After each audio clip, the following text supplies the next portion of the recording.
Assalamualaikum warahmatullahi wabarakatuh. Alhamdulillah wa syukurillah wa la haula wa la quwwata illa billah. Asyhadu an la ilaha illallah wa asyhadu anna Muhammadan abduhu wa rasuluh. Allahumma shalli ala Muhammad wa ala Muhammad. Baik, sebelum kita mulai perkuliahan kita awali dengan baca basmalah bersama. Ayo. Bismillahirrahmanirrahim. Saya melanjutkan pertemuan yang beberapa waktu yang lalu tentang kita bahas tentang store prosedur ya. Kemudian kita DBMS-nya pakai MS SQL Server. Walaupun nanti di SQL MySQL juga ada. Di MySQL juga ada. Tapi kita ambil kemudian praktikunya pakai MS SQL Server. Tujuannya apa sih pembelajarannya? Menampilkan semua data dari suatu tabel. Artinya tidak harus menampilkan semua ya. Kita bisa menggunakan bahasa DML juga. Kita belajarnya pakai tabel tunggal dulu, nggak usah tabel jamak, ya. Dengan benar, tepat, dan melalui praktek menulis skrip. Nanti saya bagi kelompok untuk membuat praktik menulis skrip ya. Saya bagi kelompok, 3 kelompok saja, nggak usah banyak-banyak. Ya. Kemudian definisinya apa? SP atau store prosedur itu adalah sekumpulan perintah SQL yang disimpan dan dijalankan dalam server database. Jadi kumpulan perintahnya itu sudah dibungkus jadi satu, hingga nanti tinggal ngambil saja. Jadi kalau misalkan Anda menggunakan banyak perintah SQL yang tidak dibungkus melalui store prosedur, ketika Anda panggil, dia harus melakukan kompilasi ulang satu persatu ya, dari setiap skripnya. Tapi kalau sudah dibungkus pakai store prosedur, dia sudah menjadi execution plan atau rencana eksekusi. Jadi sudah dalam bentuk kompilasi, tinggal menjalankan saja, tidak harus mengkompilasi dari awal.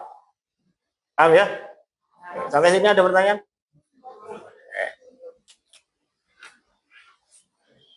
Sintak dasarnya seperti ini. Jadi create prosedur, terus nama prosedurnya apa, terus nama parameter sama tipe datanya. Parameter itu bisa lebih dari satu. Bisa tidak ada sama sekali, boleh. Jadi minimal 0. Maksimal tidak terbatas. Ada tipenya, ada 2. Yang pertama kalau cuma input, berarti dia hanya menerima masukan saja nilai untuk parameter di tiap tipe datanya. Kemudian tipe data output, berarti dia bisa mengembalikan nilai. Mungkin yang bahasa pemrograman dulu kan Anda masih ingat ini ya.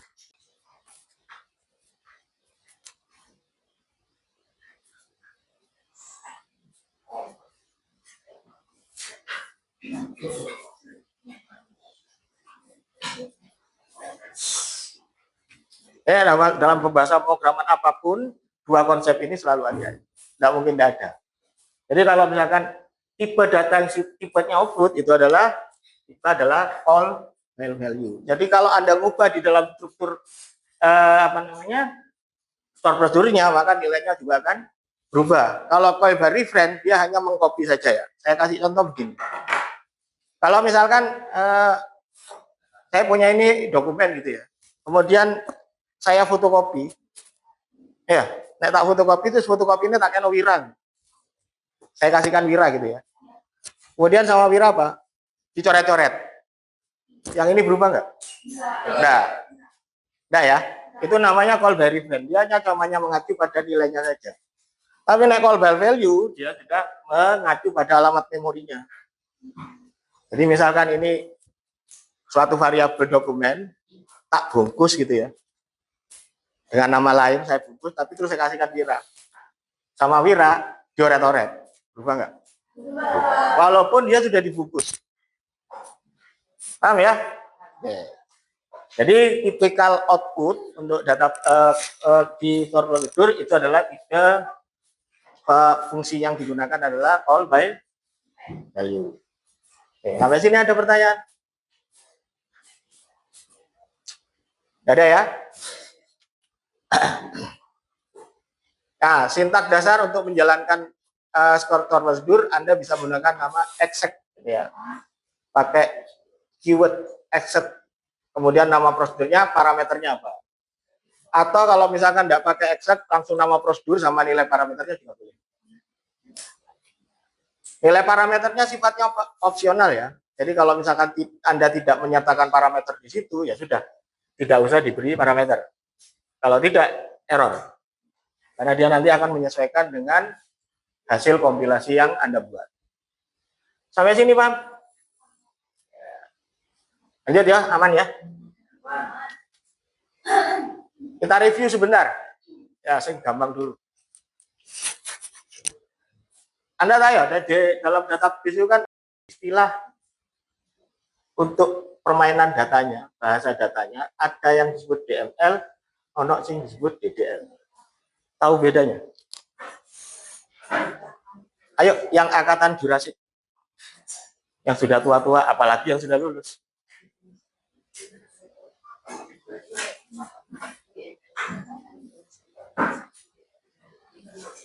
Ada masalah dengan daya ingat. Saya tuh sebenarnya tidak meragukan kemampuan Anda ya. Tidak, sama sekali. Yang saya ragukan itu daya ingatnya. Lali ya. Apa? Baik, kalau DML itu, ini kan kode, sama ya. Sama ya. Bedanya kan cuma di sini. Ini apa? Nah. Kalau yang ini? Ya. Sudah, ini kata kuncinya di sini. Kalau definisi berarti dia bahasa yang untuk mendefinisikan datanya. Misalnya nama tabel, nama apa itu didefinisikan pakai itu. Biasanya kata kunci tetap sama ya. Ada buat baru, hapus, sama ubah. Kedua-duanya itu ada. Kalau yang ini manipulasi itu berarti artinya apa? Dia hanya memanipulasi data pada tabelnya, bukan pada struktur. Sedangkan kalau definisi itu bermainnya di struktur database-nya itu. Paham? Misalnya create table, itu strukturnya. Tapi nek manipulasi isinya data itu. Paham ya? Terus kata kuncinya di sini. DL kan sama saja kan? 11-12. Ya. Baik, kedua-duanya itu pasti ada 3 operasi dasar.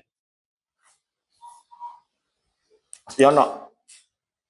Cuman beda bahasa, beda diksi. Ya, kalau di DDL buat itu apa? Create.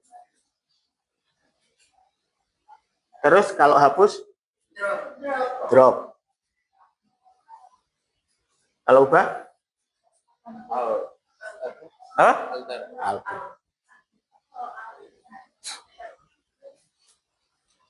Ini motor ya? Sama ya.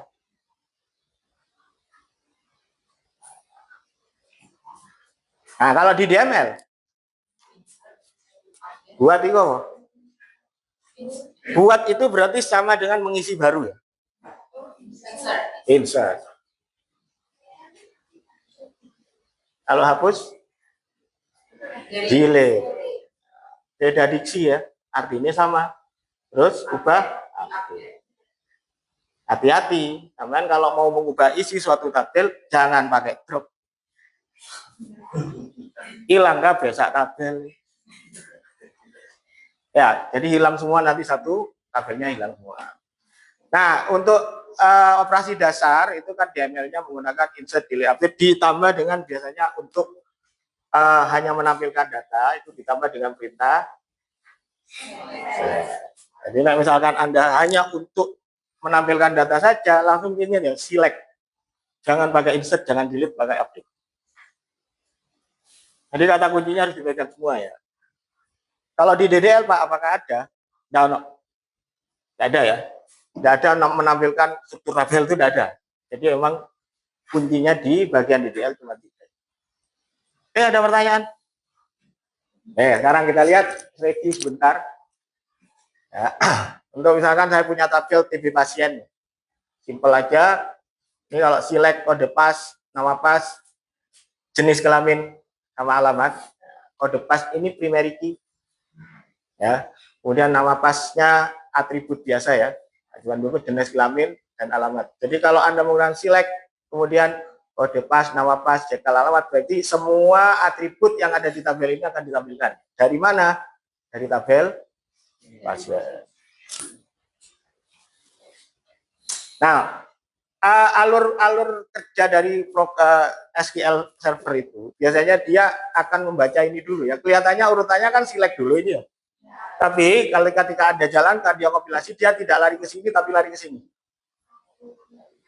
Dia ngambil from-nya dulu, kemudian menghubungi ibaratnya kontak rumahnya dari mana itu, ya. Dia langsung di from, kemudian dari from baru dia lihat yang ini.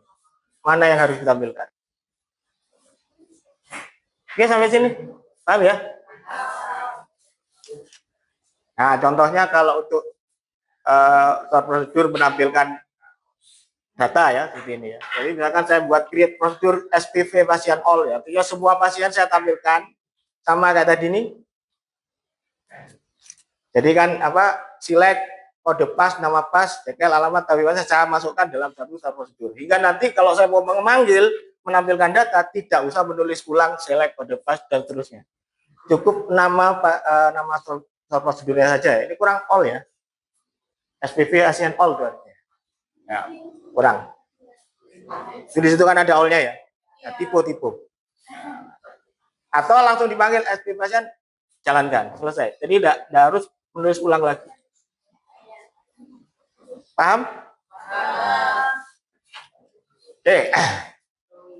Ini yang untuk insert. Jadi menggunakan parameter. Jadi semua parameternya Anda masukkan menggunakan tipe data. Usahakan tipe datanya harus sama dengan yang ada pada tabelnya, struktur tabelnya. Jadi kalau misalkan kode pasnya itu menggunakan varchar 4, maka nanti di parameter di store prosedur harus menggunakan varchar 4 juga. Sama. Nama pasnya, nama pasien bilang 30, kemudian jenis kelamin pakai varchar 1, karena akan menggunakan kode L sama P saja ya. Alamatnya menggunakan varchar 40. Tahu bedanya varchar sama karakter?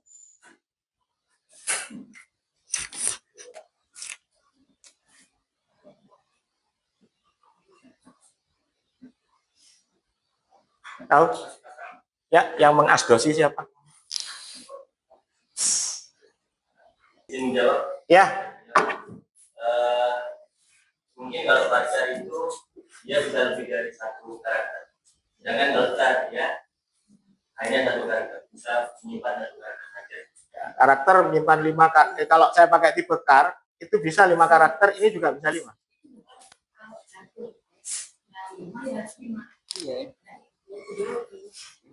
Ayo, Mafa.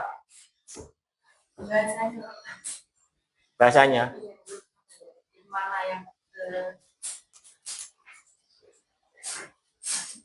Kalau struktur data wis tahu belajar array sama linked list ya. Tahu bedanya ya? Ya ini pakai linked list, kalau ini pakai array. Tahu bedanya apa?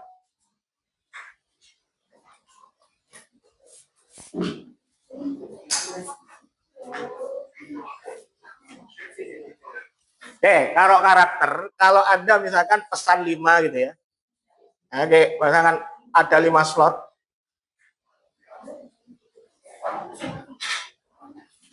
Nah, karakter gini. Dia setiap kita menggunakan tipe data ini, maka dia harus tetap pesannya 5 slot ya. Ketika Anda gunakan cuma kata-kata aku, bayarnya tetap 5. Bayarnya tetap 5. Kalau char. Paham ya? Kalau Anda pakai varchar, ketika Anda masukkan kata aku, ini 5, ya kita tetap bayarnya itu 3. Cuman maksimal dia bisa nampung 5. Oh, semua ya. Paham? Baik. Ini contohnya tadi ya varchar ya. Kemudian perintahnya yang di dalam store prosedur itu ada insert, into, TB pasien dan perintah standar ya. Jadi kemudian values-nya diisi oleh parameter. Jadi ketika Anda masukkan nilai parameternya di sini ini, maka dia akan bypassing langsung ke bagian sini ya. Urut sesuai dengan urutan. Nah, ketika Anda panggil exec SPI pasien, ya tinggal urutkan parameternya aja. Jadi P020 nanti akan dipassing ke kode pas akan ngirim ke sini. Ya. Terus yang bagian sini akan memasukkan ke sini.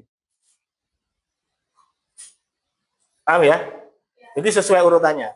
Ojo sampai terbalik. Misalnya Ali Akbar sama Anda taruh di sini, kemudian P020-nya di sini ya. Maka nanti kode pas akan diisi Ali Akbar. Paham ya? Harus urutnya jelas. Nah, perintah yang kedua, SPI pasien seperti itu. Kalau tadinya ini ya, tabelnya awalnya seperti ini, ketika sudah diisi Ali Akbar, posisinya nanti otomatis dia akan mengurutkan sendiri berdasarkan primary key-nya. Anda tidak usah sibuk-sibuk, itu urusan engine. Ya, paham ya? Kemudian contoh yang untuk update seperti ini sama. Ini parameternya menggunakan itu ya. Cuman di sini kode pas ini sebagai hanya untuk filter ya. Jadi update set yang diubah nama pas, jenis kelamin sama alamat berdasarkan kode pasien tertentu. Misalkan ini ya, SPU pasien P023 Ramdan Musa L Muara Karang. Jadi nanti semua SPU ya dari tabel ini yang memiliki kode pas P03 namanya akan diganti Ramdan Musa, jenis kelaminnya L, alamatnya di Muara Karang. Misalkan data aslinya tadi ini P02 ketika Devi Marlina P sama Sungai Penuh, ketika Anda eksekusi perintah store prosedur update seperti ini, maka dia akan berubah. Biasanya untuk primary key itu dibuat settingan sama programmer itu tidak bisa diubah. Jadi tidak bisa diupdate. Soalnya nanti takutnya kalau Anda update, kalau cuman berdiri di tabel tunggal, satu tabel itu tidak masalah. Tapi kalau tabel itu sudah berelasi, wah kayak ini ya, relasi kayak gini-gini. Dua tabel aja. Di sini kan mesti ono foreign key ya. Ada foreign key-nya. Nah, kalau ada perubahan update ini problemnya nanti di foreign key. Yang bikin ribet di programmer. Makanya programmer biasanya tidak mau. Nggak bisa diubah, nggak bisa.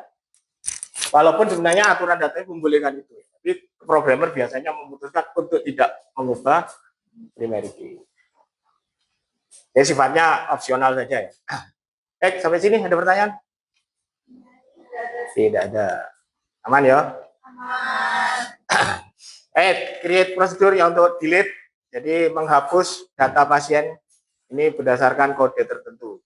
Kalau ini perintahnya juga delete pasien ya. Kemudian where kode pas sama dengan parameter yang dikirim. Karena perintah eksekusinya ada exec SPD pasien P004. SPD pasien atau SPD pasien P004. Anda lihat dia akan menuju ke tabel TB pasien, kemudian menuju ke primary key yang P004, pegang dulu kasih tanda, hapus satu baris. Jadi ketika sudah dieksekusi, hasilnya seperti itu ya. Jadi dari P063 langsung P015. Padahal diantaranya tadi kan ada P004 ya. Langsung dihapus. Sampai sini ada pertanyaan?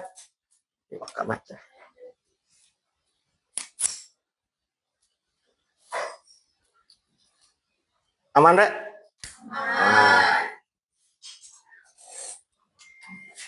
Baik, sekarang latihan kelompok dibagi, saya bagi 3 kelompok. Berapa jumlahnya cuma? Silakan mengklaster dengan sendirinya. Kalau Anda pelajaran clustering itu biasanya clustering itu akan data itu cenderung kelompok pada yang satu frekuensi. Loh iya, ya, gitu ya. Kelompok adalah satu frekuensi. Coba silakan Anda pilih. Kelompok ada 3 ya, 3 kelompok ya. Berarti ini depan, belakang, sama ini ya. Nanti Anda buat short prosedur itu, scriptnya, tampilkan ya, semua data, pakai yang select biasa saja ya. Ini bukan ini ya. Kemudian pekerjaannya tulis pada selembar kertas, kemudian Anda diskusikan per kelompok, nanti ada yang maju nulis, ada yang maju presentasi. Ya. Silakan kelompoknya saya bagi ini tabelnya ini ya. Jadi nanti ada kelompok supplier part, saya kasih nama kelompoknya sama dengan nama tabelnya.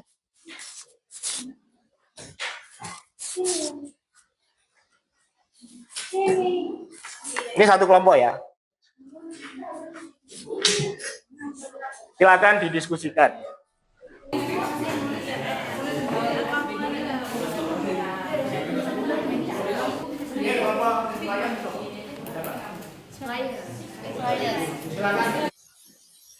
Silakan untuk supplier dipresentasikan, dijelaskan awal ini. Dari supplier, silakan. Izin menjelaskan langsung. Di sini kami membuat prosedur untuk mengambil seluruh data pada tabel supplier. Di mana caranya? Di sini kita membuat prosedur, di mana ada create prosedur. Itu adalah keyword untuk pembuatan prosedur. Setelahnya adalah nama dari prosedurnya, yaitu di sini SPV. SPV supplier all. Ya. Nah, selanjutnya adalah SBegin. Di sini menunjukkan adalah isi dari prosedurnya sudah dimulai gitu ya.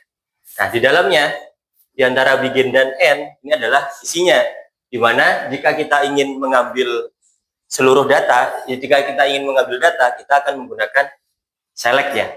Select, kemudian nama kolomnya yang ingin kita ambil gitu ya. Di sini ada 4 kolom, ada S-code, S-name, status, dan city. Dari tabel apa? Nah, nama tabelnya adalah tabel supplier. Nah, nanti cara penggunaannya kita tinggal memanggil nama prosedurnya aja, yaitu SPV supplier all. Nanti otomatis perintah di dalamnya akan dijalankan. Ada yang ditanyakan? Jangan ditepui dulu. Dan yang mungkin ditanyakan dari penjelasan ini. Ada. Baik, kita berikan tepukan yang gemuruh. Terima kasih. Yang Bapak Parts.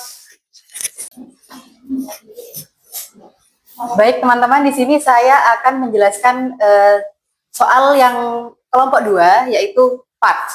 Di sini kita membuat start prosedur, yaitu namanya di sini ada SP parts all. Nah, di mana di sini adalah nama dari prosedur itu sendiri. Lalu kita ada keyword as, ini tandanya bahwa di bawah dari as ini adalah isi dari prosedur tersebut. Di sini ada mulai, lalu kita ada select, dan ada beberapa kolom-kolom yang sudah diselect, lalu ada form. Nah, tapi cara kerja dari SQL itu sendiri, kita cari dulu formnya ini ada di mana. Kita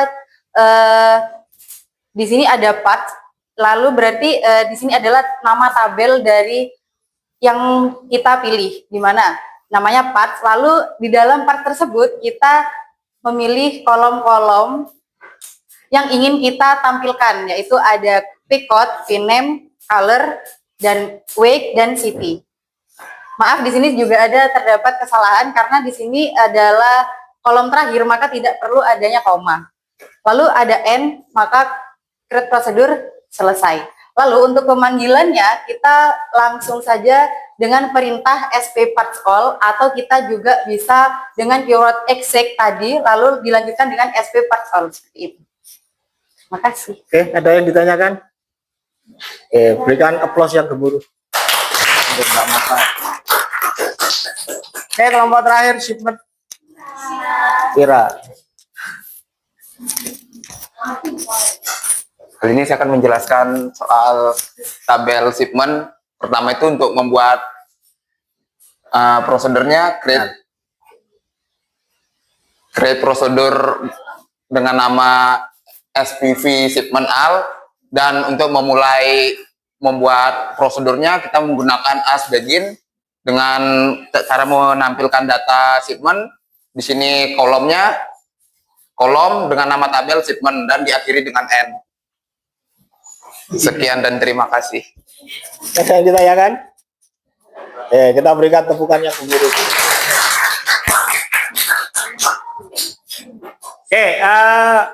Kenapa sebenarnya nama ini bebas ya, nama bebas. Kenapa saya beri nama all, kita beri nama all di belakang? Karena apa? Ini menunjukkan kalau partnya ditampilkan semua tanpa terkecuali. Nah, kalau misalkan kita mau memfilter sesuatu, misalkan di bagian supplier ya, hanya supplier yang kotanya Semarang saja. Maka Anda harus pakai parameter di bagian sini, di sini ditambah dengan apa? Untuk memfilter itu apa? Biasanya kan select gitu ya. Bla bla bla bla from apa? Nah, jadi ingat ya, where itu untuk milih, menseleksi data atau record apa yang harus kita tampilkan. Tidak semuanya. Jadi kalau kan kemudian karena ini kita akan menggunakan all, maka tidak menggunakan kata where. Otomatis dia akan ditampilkan secara keseluruhan. Kalau datanya sedikit tidak masalah ya. Kalau datanya big data kayak yang diterangkan Buros, problem itu. Hanya harus di filter.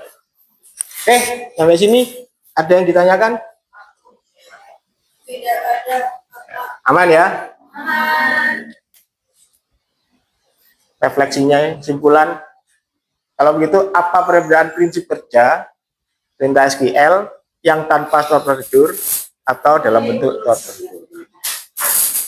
Yang bisa? Ya, Rakil.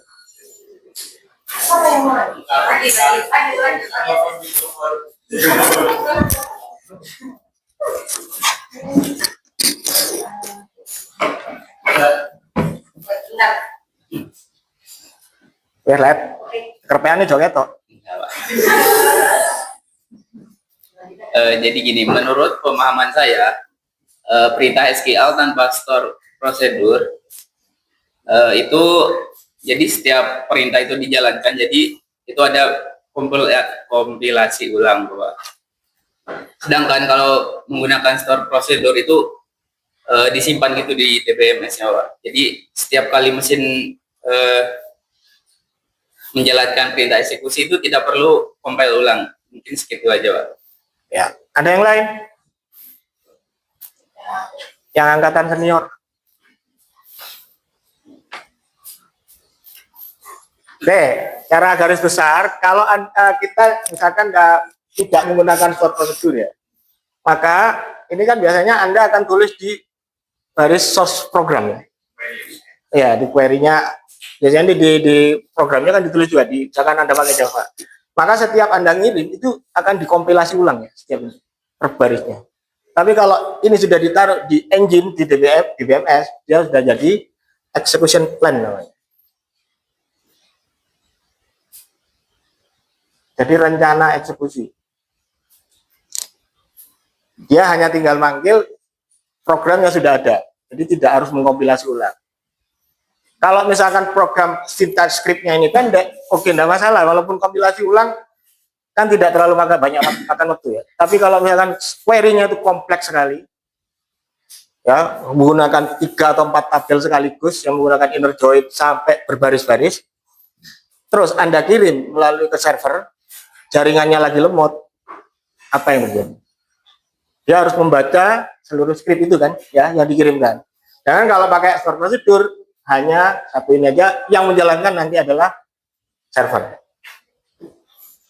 Itu kesimpulan yang kita bisa ambil ya untuk store prosedur. Untuk kumpulan perintah SQL menggunakan store prosedur sama tidak menggunakan store prosedur. Baik, ada pertanyaan? Tidak ada ya.